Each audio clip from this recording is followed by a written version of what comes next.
میرے اہل سنت کے بڑے بھائی، پہلے اسے سنیے۔ شیخ طریقت امیر اہل سنت بانی دعوت اسلامی حضرت علامہ مولانا محمد الیاس عطار قادری دامت برکاتہ العالیہ کے والدین کے حالات زندگی کے متعلق المدینۃ العلمیہ اسلامک ریسرچ سینٹر دعوت اسلامی سے جاری ہونے والے رسائل بنام فیضان ابو عطار اور فیضان ام عطار کے بعد اب پیش خدمت ہے رسالہ امیر اہل سنت کے بڑے بھائی۔ اب اس رسالے میں امیر اہل سنت کے خاندان، بھائی بہنوں وغیرہ کے حالات زندگی پڑھیں گے۔ امیر اہل سنت کے والد آپ کے بچپن ہی میں فوت ہو گئے تھے۔ وہ کولمبو سری لنکا میں ملازمت کرتے تھے۔ امیر اہل سنت کی 2 یا 3 بہنوں کی شادی بھی کولمبو میں ہوئی۔ امیر اہل سنت سب بھائی بہنوں میں چھوٹے ہیں۔ کولمبو والی بہنوں سے دور ہونے کی وجہ سے ان کے ساتھ زیادہ وقت نہیں گزرا۔ آپ دامت برکاتہ العالیہ نے اپنی زندگی کے مختلف ادوار، بچپن، لڑکپن اور جوانی، کراچی پاکستان میں والدہ مرحومہ، بڑے بھائی اور دوسری 2 بہنوں کے ساتھ گزارے۔ امیر اہل سنت مدری مذاکروں وغیرہ میں وقتاً فوقتاً اپنی زندگی کے ان گوشوں کے بارے میں مختلف واقعات وغیرہ بیان کرتے رہتے ہیں، جنہیں جمع کر کے یہ رسالہ تیار کیا گیا ہے۔ امیر اہل سنت سے محبت و عقیدت رکھنے والوں کے لیے یہ رسالہ بڑا معلوماتی ثابت ہوگا انشاءاللہ الکریم۔ الحمدللہ رب العالمین والصلاة والسلام علی خاتم النبیین، اما بعد فاعوذ باللہ من الشیطان الرجیم، بسم اللہ الرحمن الرحیم۔ امیر اہل سنت کے بڑے بھائی، دعائے خلیفہ امیر اہل سنت۔ یا اللہ کریم، جو کوئی 21 صفحات کا رسالہ امیر اہل سنت کے بڑے بھائی پڑھ یا سن لے، اسے اور اس کے سارے خاندان کو نیک نمازی اور سچا عاشق رسول بنا، اور اس سے ہمیشہ ہمیشہ کے لیے راضی ہو جا۔ آمین بجاہ خاتم النبیین صلی اللہ علیہ وآلہ وسلم۔ درود شریف کی فضیلت۔ فرمان آخر نبی صلی اللہ علیہ وآلہ وسلم، جو شخص مجھ پر 1 مرتبہ درود بھیجتا ہے، اللہ پاک اس پر 10 رحمتیں نازل فرماتا ہے، اور جو مجھ پر 10 مرتبہ درود پاک پڑھے، اللہ پاک اس پر 100 رحمتیں نازل فرماتا ہے، اور جو مجھ پر 100 مرتبہ درود پاک پڑھے، اللہ پاک اس کی دونوں آنکھوں کے درمیان لکھ دیتا ہے کہ یہ نفاق اور جہنم کی آگ سے آزاد ہے، اور اسے بروز قیامت شہداء کے ساتھ رکھے گا۔ پڑھتا رہوں کثرت سے درود ان پہ صدا میں، اور ذکر کا بھی شوق پائے غوث و رضا دے۔ صلو علی الحبیب صلی اللہ علی محمد۔ فرضی مثال۔ ایک مرتبہ کا ذکر ہے کہ ایک شخص ایک دلدل کوگمائر، یعنی وہ زمین جو پانی سے اتنی نرم اور لیس دار ہو گئی ہو کہ اس میں پاؤں دھس جائے، سے کوشش کے باوجود نکل نہیں پا رہا تھا۔ اتنے میں اس کے پاس سے ایک شخص گزرا جس کے ہاتھ میں پستول تھا۔ وہ دلدل میں پھنسے شخص کو دیکھ کر کہنے لگا، آپ بڑی تکلیف میں ہیں، یوں گھٹ گھٹ کر مرنے سے بہتر ہے کہ میں آپ کو فائر کر دوں۔ یہ کہہ کر اس نے دلدل میں پھنسے شخص پر نشانہ باندھا تو اس نے اپنا پورا زور لگایا، اچھلا کودا اور دلدل سے باہر آ گیا۔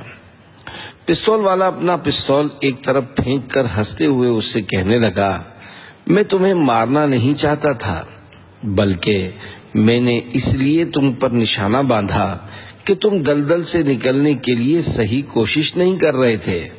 اب جب کہ تمہاری جان پر بن گئی، تم نے پورا زور لگایا اور دلدل سے نکلنے میں کامیاب ہو گئے۔ پیارے پیارے اسلامی بھائیوں، اس فرضی واقعے سے سیکھنے کو ملتا ہے کہ بندہ جب کسی مقصد کو پانا چاہتا ہے تو اس کے لیے کوشش بھی ویسی کرے، دینی کام ہو یا کوئی دنیاوی معاملہ، بغیر محنت اور کوشش کے آپ کو خاطر خواہ یعنی جیسا آپ چاہتے ہیں ویسا نتیجہ نہیں مل سکے گا۔ بعض اسلامی بھائی اس طرح کی دعائیں کرواتے اور حسرت کرتے نظر آتے ہیں کہ میں نیک بننا چاہتا ہوں مگر نیک بن نہیں پا رہا، گناہوں سے بچنا چاہتا ہوں مگر بچ نہیں پا رہا۔ اگرچہ یہ دعا کروانا اور تمنا کرنا بہت ہی اچھا ہے کہ یہ خواہش بھی کسی کسی کو نصیب ہوتی ہے، مگر یہ غور کرنا چاہیے کہ نیک بننے اور گناہوں سے بچنے کے لیے ایسے ماحول میں رہنا ہوگا جو نیکیوں والا اور گناہوں سے بچانے والا ہو۔ امیر اہل سنت بانی دعوت اسلامی حضرت علامہ مولانا محمد الیاس عطار قادری دامت برکاتہم العالیہ فرماتے ہیں، جو کوئی آگ میں ہاتھ ڈالے اور کہے کہ میرا ہاتھ نہ جلے تو ایسا نہیں ہو سکتا۔ کوئی گٹر کے گندے پانی میں گرے اور کہے کہ مجھ پر گندگی نہ لگے، ایسا ممکن نہیں۔ لہذا نیک بننے کے لیے نیکوں اور سنتوں پر عمل کرنے والے با عمل عاشقان رسول کی صحبت یعنی کمپنی میں رہنا ضروری ہے، اور گناہوں سے بچنے کے لیے گناہوں بھرے ماحول، گناہوں کی طرف بلانے والے دوستوں کی صحبت کو چھوڑنا ہوگا، تبھی آپ اپنے مقصد نیک بننے میں کامیاب ہو سکیں گے۔ ورنہ یاد رکھیے، جو کی فصل بو کر اس سے گندم حاصل کرنے کی تمنا رکھنا فضول ہے۔ اللہ پاک ہمیں حقیقی معنوں میں نیک اور سنتوں کا پیکر بنائے، آمین بجاہ خاتم النبیین صلی اللہ علیہ وآلہ وسلم۔ مل نہیں سکتی نکموں کو زمانے میں مراد، کامیابی کی جو خواہش ہو تو محنت چاہیے۔ صلو علی الحبیب صلی اللہ علی محمد۔ خاندان امیر اہل سنت۔ ابھی جو دلدل میں پھنسنے والے شخص کا واقعہ بیان ہوا، یہ واقعہ امیر اہل سنت کو آپ کے بڑے بھائی عبد الغنی صاحب نے سنایا تھا، جو الفاظ کی کچھ تبدیلی کے ساتھ پیش کیا گیا ہے۔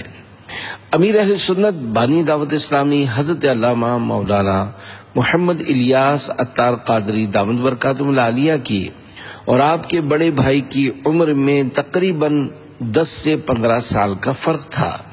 امیر اہل سنت 3 بھائی ہیں۔ آپ کے سب سے بڑے بھائی کا نام عبد الغنی ہے۔ آپ سے بڑے ایک اور بھائی بھی تھے جن کا نام عبد العزیز تھا۔ وہ آپ کی ولادت سے پہلے بچپن میں تقریباً 6 ماہ کی عمر میں فوت ہو گئے تھے۔ سب بہن بھائیوں میں امیر اہل سنت حضرت علامہ مولانا محمد الیاس عطار قادری دامت برکاتہم العالیہ چھوٹے ہیں۔ گھر کے کفیل۔ والد محترم کے انتقال کے بعد بڑے بھائی گھر کے اکیلے کفیل تھے۔ والد محترمہ بھی گھر میں کچھ محنت مزدوری جیسا کہ مونگ پھلی، چنے چھیلنے اور پرانی املی سے گٹھلیاں نکالنے کا کام وغیرہ کرتی تھیں۔ البتہ عبد الغنی صاحب کھارادر میں واقع کتیانہ میمن ایسوسیشن میں کمپاؤنڈری کرتے تھے، اور وہاں سے حاصل ہونے والی آمدنی جو 75 روپے ماہانہ تنخواہ تھی، اس سے گھر کا خرچ چلاتے تھے۔ امیر اہل سنت نے ایک مرتبہ فرمایا، میری والدہ مجھے فجر کی نماز کے لیے اٹھا کر بھائی کے ساتھ نماز کے لیے بھیجتی تھیں، اور میں اپنے بڑے بھائی کے ساتھ گھر کے قریب بادامی مسجد میں نماز کے لیے جاتا تھا۔ ہائے دنیا کی محبت۔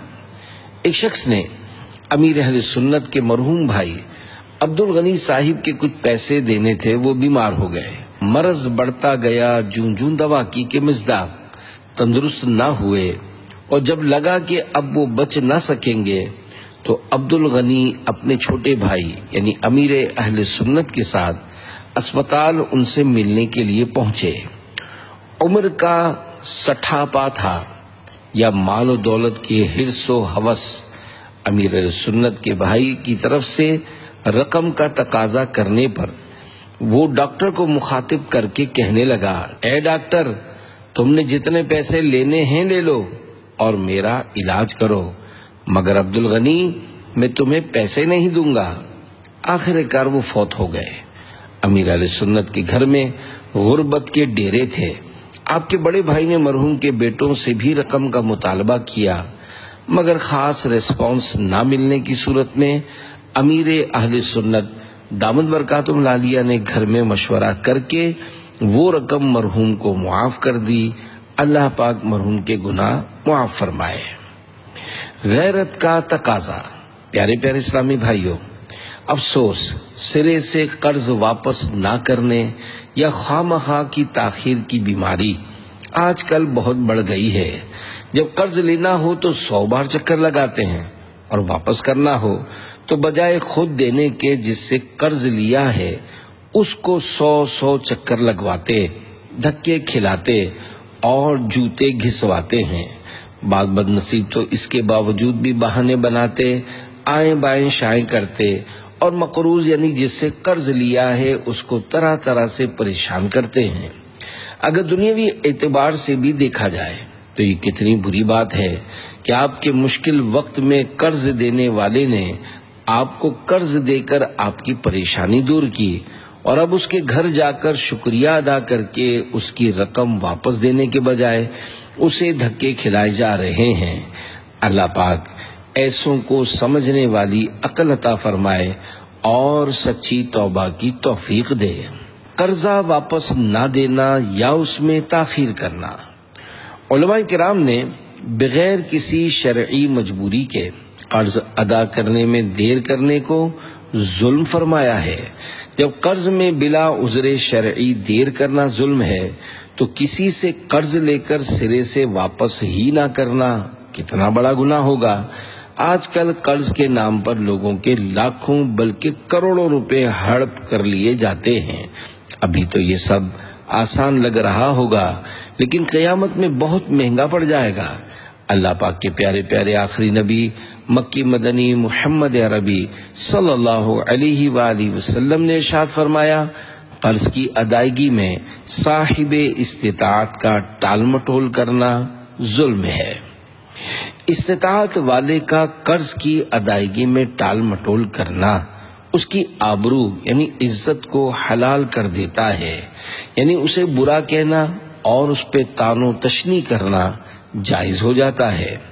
حضور صلی اللہ علیہ وآلہ وسلم نے ارشاد فرمایا، شہید یعنی وہ شخص جس نے اللہ پاک کی راہ میں جان دی ہے اس کا ہر گناہ معاف ہو جائے گا سوائے قرض کے۔ فاسق و فاجر، جھوٹا، ظالم شخص۔ امام اہل سنت اعلی حضرت امام احمد رضا خان رحمت اللہ علیہ سے قرض کی ادائیگی میں سستی اور جھوٹے بہانے کرنے والے شخص زید کے بارے میں پوچھا گیا تو آپ رحمت اللہ علیہ نے جو ارشاد فرمایا اسے کچھ آسان کر کے پیش کیا جاتا ہے۔ آپ رحمت اللہ علیہ فرماتے ہیں، زید فاسق و فاجر، مرتکب کبائر یعنی بڑے بڑے گناہ کرنے والا، ظالم، جھوٹا اور عذاب کا حقدار ہے۔ اس سے زیادہ اور کیا القاب اپنے لیے چاہتا ہے؟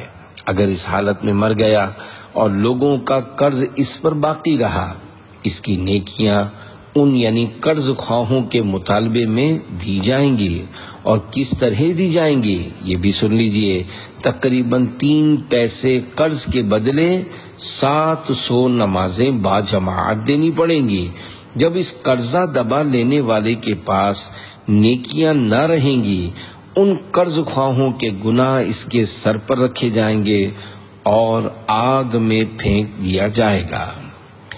اے لوگوں کا قرضہ دبا لینے والوں، کان کھول کر سنو، اگر قرضدار قرض ادا کر سکتا ہو تو قرض خواہ کی مرضی کے بغیر 1 گھڑی بھر بھی دیر کرے گا تو گناہگار ہوگا اور ظالم قرار پائے گا، خواہ روزے کی حالت میں ہو یا سو رہا ہو، اس کے ذمے گناہ لکھا جاتا رہے گا۔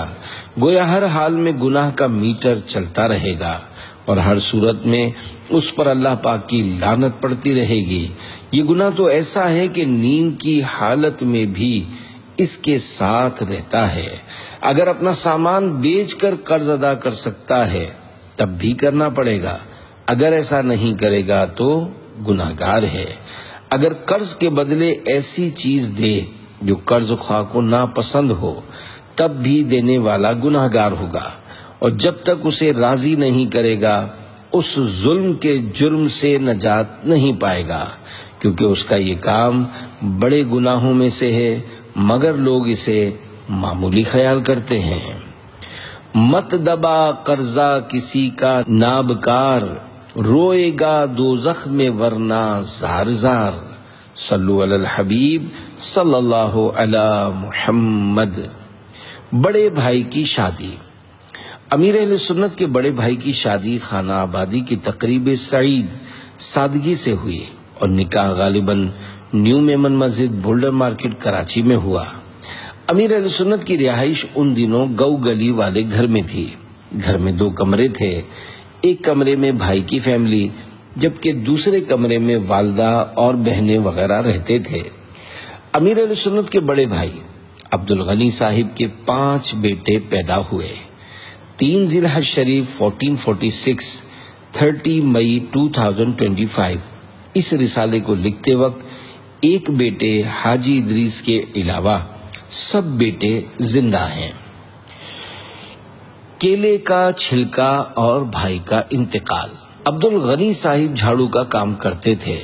پہلے پہل بنگلہ دیش سے جھاڑیوں کی گھاس آتی تھی، پھر وہ آنا بند ہو گئی یا مہنگی ہو گئی تو بھائی جان اس سے ملتی جلتی یا اس طرح کی گھاس جھاڑو لینے کے لیے پاکستان کے صوبے خیبر پختونخوا کے شہر بنو جاتے اور وہاں سے سامان بک کروا دیتے، پھر ٹرک وغیرہ کے ذریعے سامان کراچی آ جاتا تھا۔ اسی کاروباری سلسلے میں جب وہ واپس کراچی آ رہے تھے کہ حیدرآباد اسٹیشن پر پانی پینے کے لیے اترے۔ ابھی پانی پیا ہی تھا کہ ٹرین چلنے کا ہارن بج گیا۔ پانی کا برتن ہاتھ سے گر گیا، اسے اوپر رکھ کر ٹرین پر سوار ہونے کے لیے دوڑے تو راستے میں پڑے کیلے کے چھلکے سے پاؤں پھسل گیا اور بھائی جان ٹرین کے نیچے گر گئے۔ ٹرین نے امیر اہل سنت کے بڑے بھائی کو کچل دیا اور یہ سفر ان کی زندگی کا آخری سفر ثابت ہوا۔ 15 محرم شریف 1396 1396 ہجری کو ان کا انتقال پرملال ہوا۔ اللہ پاک مرحوم عبدالغنی صاحب کی بے حساب مغفرت فرمائے۔ مجھے استعمال کریں۔ پیارے پیارے اسلامی بھائیوں، اس واقعے میں ہمارے لیے بڑا درس ہے۔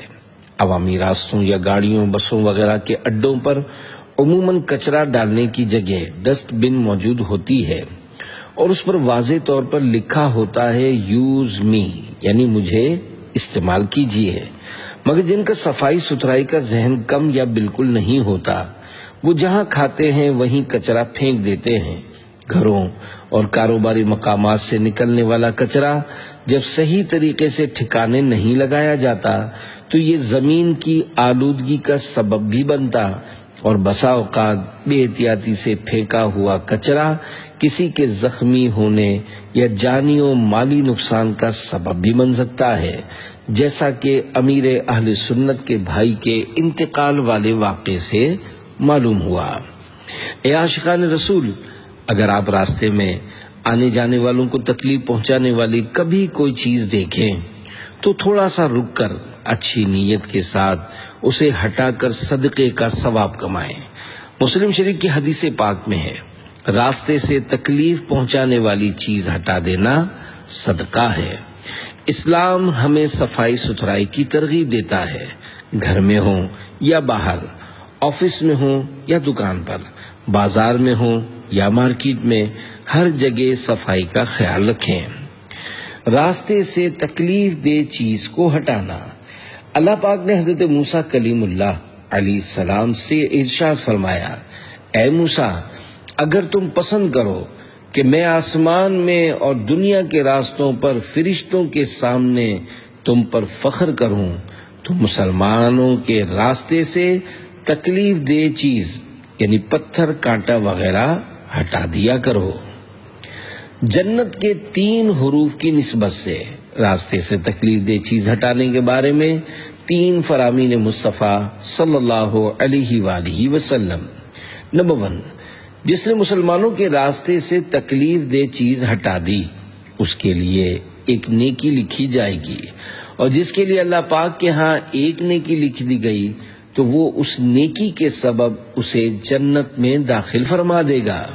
2، ایک شخص نے کبھی کوئی نیک عمل نہیں کیا تھا سوائے یہ کہ اس نے راستے سے کانٹے دار شاخ کو ہٹا دیا، تو اللہ پاک نے اس کا یہ عمل قبول فرما کر اسے جنت میں داخل فرما دیا۔ نمبر 3، صحابی رسول حضرت ابو برزہ رضی اللہ عنہ نے بارگاہ رسالت میں عرض کی، اے اللہ کے نبی صلی اللہ علیہ وآلہ وسلم، مجھے ایسی چیز سکھائیے جس سے میں فائدہ حاصل کروں۔ آپ صلی اللہ علیہ وآلہ وسلم نے فرمایا کہ تکلیف دہ چیز کو مسلمانوں کے راستے سے ہٹاتے رہو۔ حضرت علامہ مفتی عبد المصطفیٰ اعظمی رحمۃ اللہ علیہ اس حدیث پاک کی شرح میں لکھتے ہیں، ہر وہ تکلیف دہ چیز مثلاً کانٹا، شیشہ، ٹھوکر کی چیزیں جس سے چلنے والوں کو ایذا یعنی تکلیف پہنچنے کا اندیشہ ہو، اس کو راستوں سے ہٹا دینا بہت معمولی کام ہے، لیکن یہ عمل اللہ تعالی کو اس قدر پسند ہے کہ اس کی جزا میں اپنے فضل و کرم سے جنت عطا فرما دیتا ہے۔ آج کل کے مسلمان اس عمل صالح یعنی نیک کام کی عظمت اور اس کے اجر و ثواب سے بالکل ہی غافل ہیں، بلکہ الٹا راستوں میں تکلیف کی چیزیں ڈال دیا کرتے ہیں۔ مثلاً عام طور پر لوگ کیلا کھا کر اس کا چھلکا ریلوے اسٹیشن کے پلیٹ فارم پر پھینک دیا کرتے ہیں، گاڑی آنے پر مسافر بدحواس ہو کر ٹرین میں چڑھنے کے لیے دوڑتے اور کیلے کے چھلکوں پر پاؤں پڑ جانے سے پھسل کر گر جاتے ہیں اور بعض شدید زخمی ہو جاتے ہیں۔ اسی طرح ہڈیاں اور شیشے کے ٹکڑے عام طور پر لوگ راستوں میں ڈال دیا کرتے ہیں۔ ان حرکتوں سے مسلمانوں کو بچنا چاہیے، بلکہ راستوں میں کوئی تکلیف دہ چیز اگر نظر پڑ جائے تو اس کو راستوں سے ہٹا دینا چاہیے۔ انشاءاللہ اگر یہ عمل مقبول ہو گیا تو جنت ملے گی۔ واللہ تعالی اعلم۔ سونے کی پنڈلیوں والا۔ عظیم تابعی بزرگ حضرت امام محمد بن سیرین رحمت اللہ علیہ نے فرمایا، میں نے سونے کی پنڈلیوں والے ایک شخص کو خواب میں دیکھ کر پوچھا، اللہ پاک نے تیرے ساتھ کیا معاملہ فرمایا؟ کہا، اللہ پاک نے میری مغفرت فرما کر مجھے جنت میں داخل کر دیا اور میری پنڈلیاں سونے میں تبدیل فرما دی، ان کے ذریعے میں جنت میں جہاں چاہتا ہوں سیر کرتا ہوں۔ میں نے پوچھا، اس قدر انعام و اکرام کس عمل کے سبب عطا ہوا؟ کہا، میں راستے سے تکلیف دہ چیز ہٹا دیا کرتا تھا۔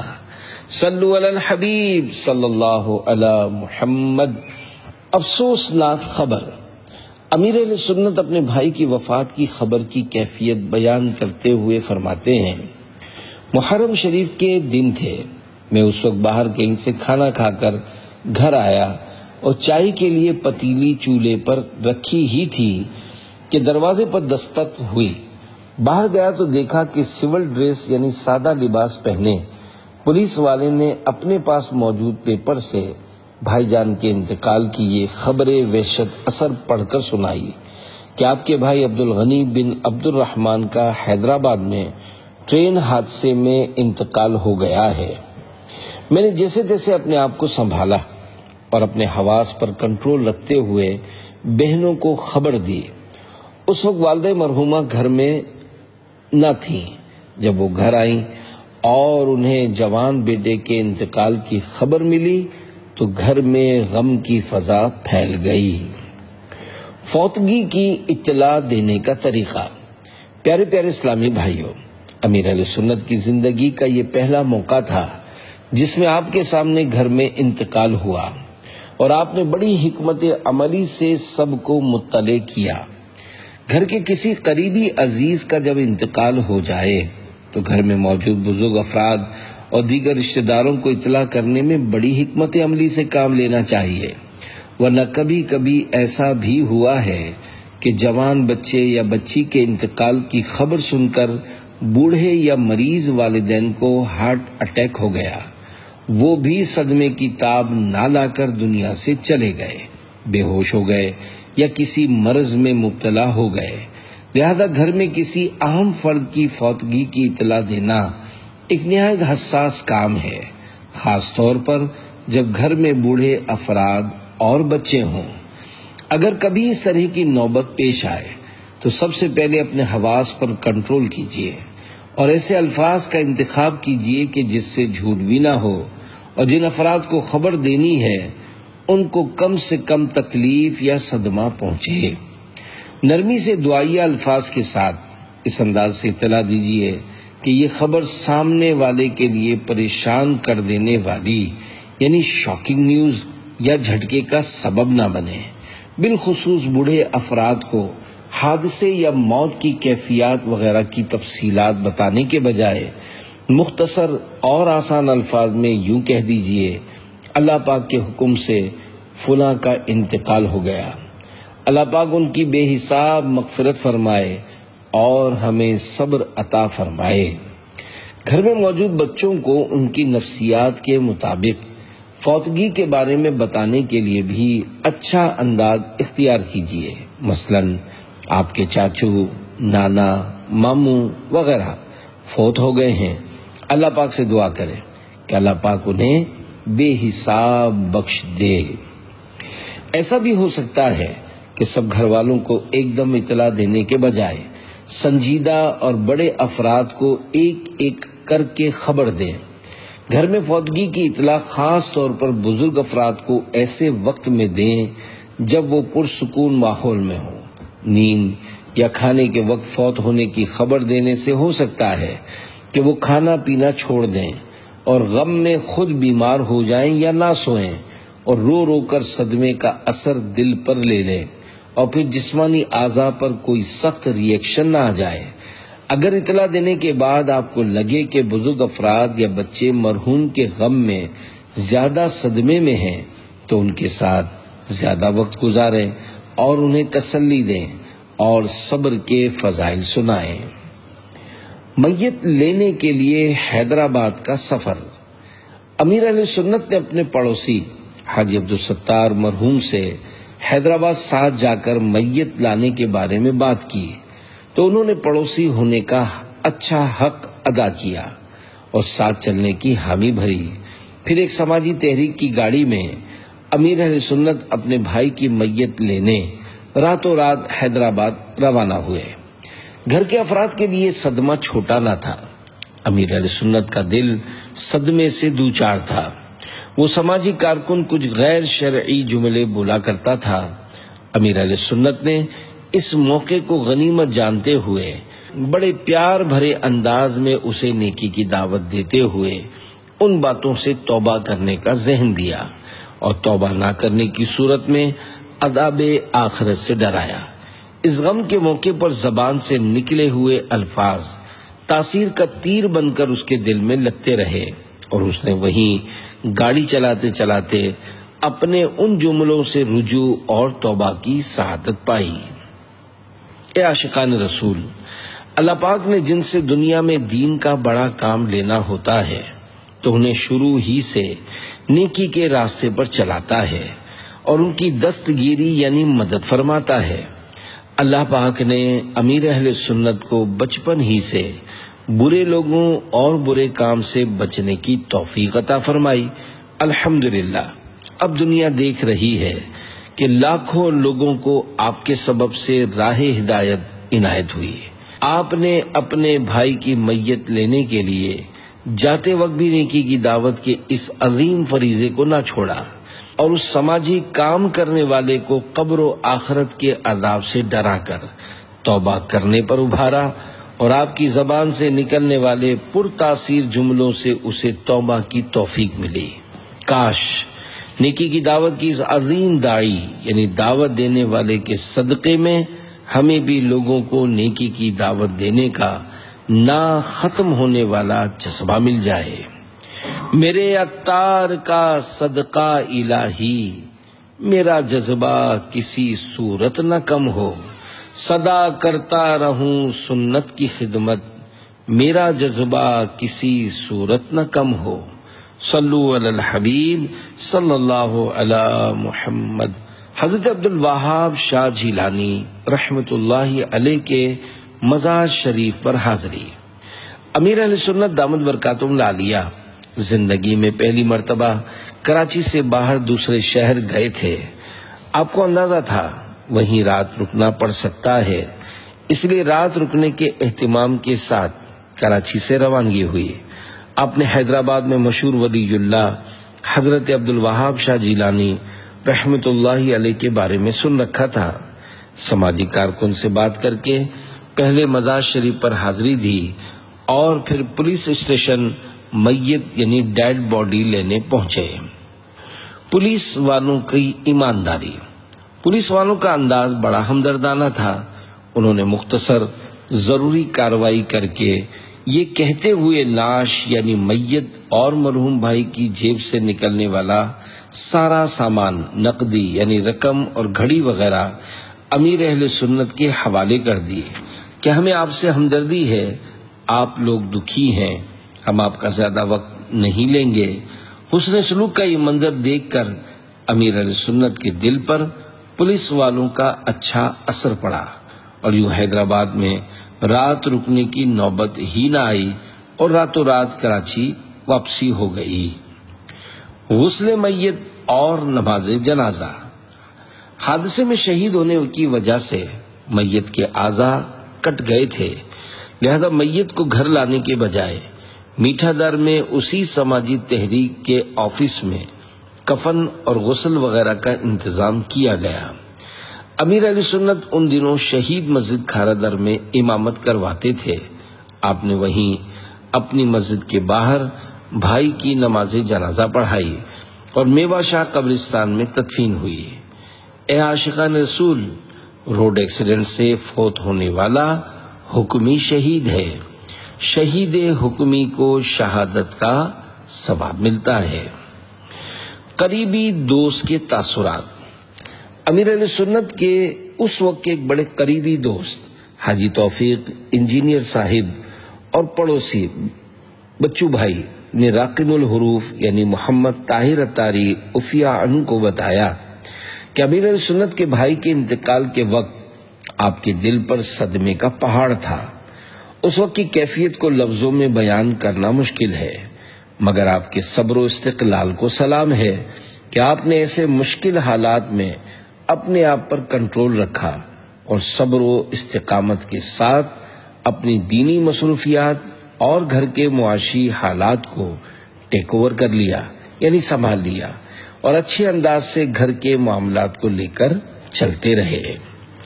تیجے کے بعد امیر اہل سنت دامت برکاتہم العالیہ فرماتے ہیں، سوئم یعنی تیجے کل خوانی کے بعد جب سب لوگ باری باری اٹھ کر چلے گئے اور رات کے وقت میں اکیلا دری پر بیٹھا تھا، اس وقت مجھے اپنے بڑے بھائی کی کمی کا شدت سے احساس ہوا.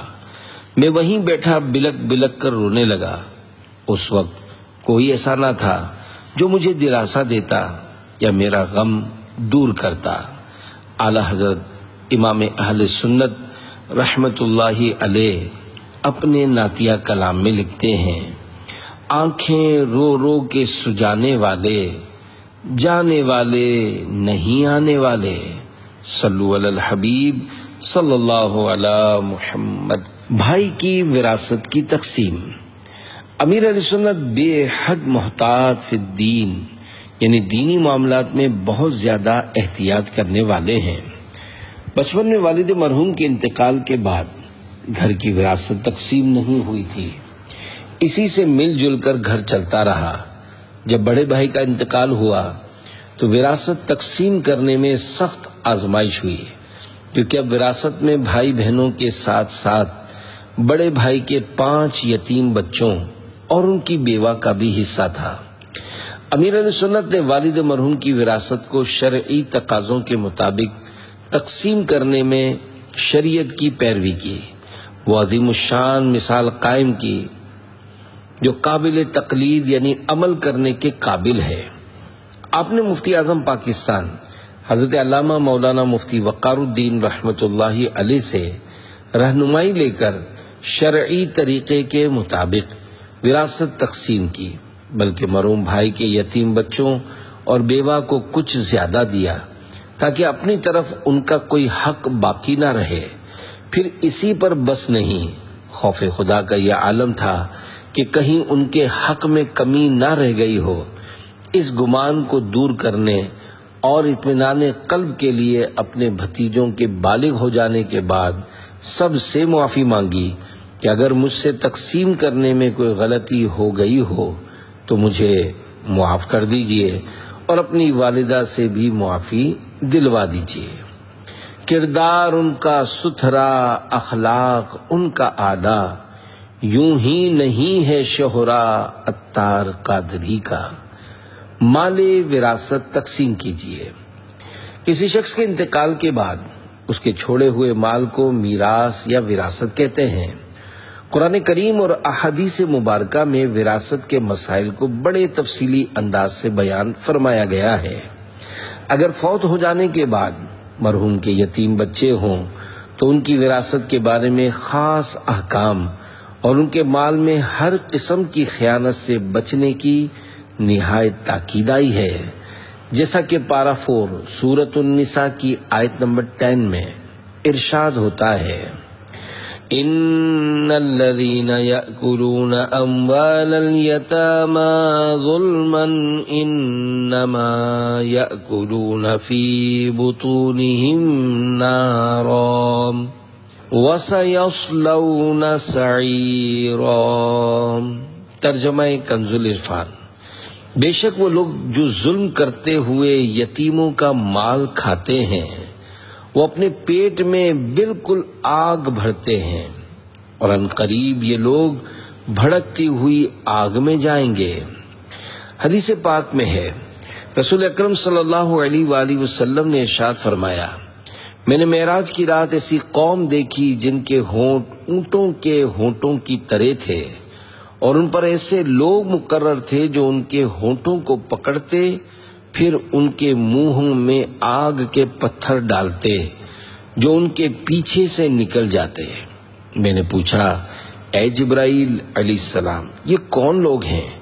عرض کی، یہ وہ لوگ ہیں جو یتیموں کا مال ظلم سے کھاتے تھے۔ پیارے پیارے اسلامی بھائیوں، اگر آپ گھر کے بڑے ہیں اور گھر میں کسی فرد کا انتقال ہو جائے تو سب سے پہلے دارالفتہ اہل سنت سے رابطہ کر کے یا باقاعدہ مفتی صاحب سے وقت لے کر ملاقات کر کے وراثت کو شرعی طریقے سے تقسیم کرنے کے متعلق رہنمائی لیجیے۔ دارالفتہ اہل سنت دعوت اسلامی کا رابطہ نمبر 0311-786-4100۔ رابطے کے اوقات کار صبح 10 تا شام 4 علاوہ اتوار، وقفہ برائے نماز و طعام دوپہر 1 تا 2۔ پیارے پیارے اسلامی بھائیوں، وراثت کے معاملے میں بہت زیادہ احتیاط کی ضرورت ہے، ورنہ آگے چل کر جب بچے بڑے ہوتے ہیں تو بارہا جائیداد وغیرہ کے جھگڑوں میں قتل و غارت گری تک بھی نوبت پہنچ جاتی ہے۔ وراثت کے بارے میں تفصیلی معلومات کے لیے مکتبۃ المدینہ کا رسالہ مال وراثت میں خیانت نہ کیجیے پڑھیے، انشاءاللہ الکریم بہت اہم دینی مسائل کے بارے میں سیکھنے کو ملے گا۔ دعوت اسلامی کی ویب سائٹ www.dawatislami.net سے یہ رسالہ مفت ڈاؤن لوڈ بھی کیا جا سکتا ہے۔ ہو سکے تو فوتگی، تیجے یا 40ویں وغیرہ کے موقع پر یہ رسالہ پڑھ کر سنا دیا جائے تو آنے والوں کو معلومات کا خزانہ ہاتھ آئے گا۔ اللہ کریم ہمیں مالی وراثت کی بے احتیاطیوں سے بچنے کی توفیق عطا فرمائے، آمین بجاہ خاتم النبیین صلی اللہ علیہ وآلہ وسلم۔ صلو علی الحبیب صلی اللہ علی محمد۔ بڑے بھائی کی قبر پر محفل۔ امیر اہل سنت دامت برکاتہم العالیہ فرماتے ہیں، مرحوم بھائی کے انتقال کے بعد مجھے بڑی کمی محسوس ہوئی تو ایک طرف والد صاحب کے نہ ہونے کا صدمہ، میرے اندر سوز و گداز اور رقت قلبی یعنی دلی نرمی اور رونے وغیرہ کی کیفیت تھی۔ میں اکثر اپنے بھائی کی قبر پر جاتا اور اپنے دوستوں وغیرہ کو بھی ساتھ لے جاتا تھا۔ اس وقت دعوت اسلامی نہیں بنی تھی، ہم قبرستان میں جا کر نعت وغیرہ کی محفلیں جماتے اور پھر میں ہفتے ہفتے کو وہاں پر بیان کرتا تھا۔ بارہا اپنی موت اور قبر کو یاد کر کے ہم پھوٹ پھوٹ کر روتے۔ الحمدللہ میری صحبت یعنی کمپنی اچھی تھی، ہمارے ساتھ نمازی اور ایک دو داڑھی والے افراد ہوتے تھے، اور جو بھی ہمارے ساتھ شامل ہوتا وہ سنت رسول یعنی داڑھی شریف سجا لیتا۔ اللہ پاک امیر اہل سنت کے والدین، بھائی بہنوں اور خاندان کے دیگر مرحومین کی بے حساب مغفرت فرمائے، آمین بجاہ خاتم النبیین صلی اللہ علیہ وآلہ وسلم۔ ایصال ثواب کی برکت۔ امیر اہل سنت تحدیث نعمت یعنی اپنے اوپر ہونے والی اللہ پاک کی نعمت کے اظہار کے طور پر فرماتے ہیں، بڑے بھائی کے انتقال کے بعد جب ماہ رمضان شریف کی تشریف آوری ہوئی اور پہلی پیر شریف آئی تو دوپہر کے وقت میری بڑی بہن نے مجھ سے چند غیر متوقع سوالات کیے۔ پہلا سوال یہ تھا کہ کیا آپ کل قبرستان گئے تھے؟ میں نے جواب دیا جی۔ پھر پوچھا کیا آپ مرحوم بھائی جان کی قبر پر ہفتے میں کبھی 2 تو کبھی 3 بار بھی حاضری دیتے ہیں؟ میں ذرا چونکا اور کہا جی۔ میرے چونکنے کی وجہ یہ تھی کہ میری بہن کو تو صرف اتوار کی شام میرے قبرستان جانے کا علم تھا، اور ماہ رمضان مبارک میں اتوار کو نماز مغرب کے بعد میری گھر پر موجودگی کی وجہ سے شاید وہ یہ سمجھی ہوں گی کہ میں قبرستان نہیں گیا۔ میری حیرانگی کو ختم کرتے ہوئے میری بہن فرمانے لگی، آپ مجھ سے چاہے کتنا ہی چھپائیں مگر مرحوم بھائی جان نے مجھے خواب میں سب کچھ بتا دیا ہے کہ آپ کب کب قبرستان جاتے ہیں، اور یہ بھی بتایا ہے کہ آپ وہاں دوستوں کے ساتھ مل کر نعت خوانی بھی کرتے ہیں۔ بھائی جان نے مجھے خواب میں اپنی قبر کے حالات بتاتے ہوئے کہا ہے کہ جب مجھے قبر میں رکھا گیا تو ایک چھوٹا سا جانور میری طرف لپکا، میں نے پاؤں کو زور سے جھٹکا دے کر اسے ہٹا دیا۔ اس جانور کا ہٹنا تھا کہ خوفناک عذاب میری طرف بڑھنے لگا، قریب تھا کہ وہ عذاب مجھ پر مسلط ہو جاتا۔ اتنے میں بھائی الیاس کا کیا ہوا ایصال ثواب آ پہنچا اور میرے اور عذاب کے درمیان رکاوٹ بن گیا۔ جب عذاب دوسری جانب سے بڑھا تو وہاں بھی الیاس بھائی کا ایصال ثواب آڑ بن گیا۔ اسی طرح ہر طرف سے عذاب بڑھا، مگر ہر مرتبہ ایصال ثواب بیچ میں آ گیا، اور بالآخر تمام راستے بند پا کر عذاب مجھ سے دور ہو گیا۔ اللہ کا شکر ہے کہ مرنے کے بعد مجھے میرا بھائی الیاس کام آ گیا۔ اتاری ہوں اتاری رہوں اتاری مروں میں، محشر میں بھی نسبت سے میرا کام بنا ہو۔ صلو علی الحبیب صلی اللہ علی محمد۔ بڑے بھائی نے ایک واقعہ سنایا۔ امیر اہل سنت دامت برکاتہ العالیہ فرماتے ہیں کہ بڑے بھائی ایک واقعہ سنایا کرتے تھے کہ ایک لیڈر بڑی حساس طبیعت کا مالک تھا۔ وہ اپنے ساتھ تانگے والوں سے گفتگو کرنے اور پیسے وغیرہ دینے کے لیے ایک خادم رکھتا تھا، اور خود ان سے بات چیت کرنا بلکہ سننا بھی پسند نہیں کرتا تھا، کیونکہ عام طور پر ایسے لوگ ابے تبے والی رف قسم کی زبان استعمال کرتے ہیں، کہیں اس کے الفاظ کانوں کے راستے میرے ذہن میں نہ بیٹھ جائیں اور مجھ میں بھی یہی الفاظ یا انداز نہ آ جائے۔ ایک عربی شاعر نے کہا ہے، ادول بلیدی الل جلیدی سریعتن کل جمری یودعو فی الرماد فیخمد۔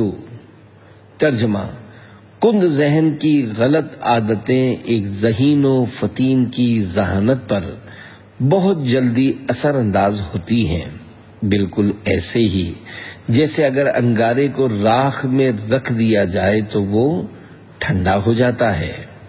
پیارے پیارے اسلامی بھائیوں، جو جیسا سنتا ہے وہ بار بار ویسا ہی بولتا ہے۔ اگر ہم اچھا سنیں گے تو انشاءاللہ الکریم اچھا بولیں گے۔ یقیناً ہر رکشے اور بس کا ڈرائیور بد تہذیبی والی زبان استعمال نہیں کرتا، مگر ایسا بھی ہوتا ہے، بلکہ بعض اوقات گفتگو میں گالی گلوچ وغیرہ کی آمیزش بھی ہوتی ہے۔ یقیناً ایسے ماحول سے خود کو اور اپنے بال بچوں کو بچانا چاہیے تاکہ ہمارے بچوں کے اندر ایسی بری عادت نہ آئے۔ اگر کبھی ایسے لوگوں سے واسطہ پڑ جائے یا کبھی ایسی جگہ سے گزرنا سفر کرنا پڑے تو یہ گفتگو وغیرہ سننے کی بجائے اپنے دل اور خیال کو اچھی طرف لے جائیں، یاد مدینہ میں کھو جائیں یا نعت مصطفیٰ صلی اللہ علیہ وآلہ وسلم سننے لگ جائیں۔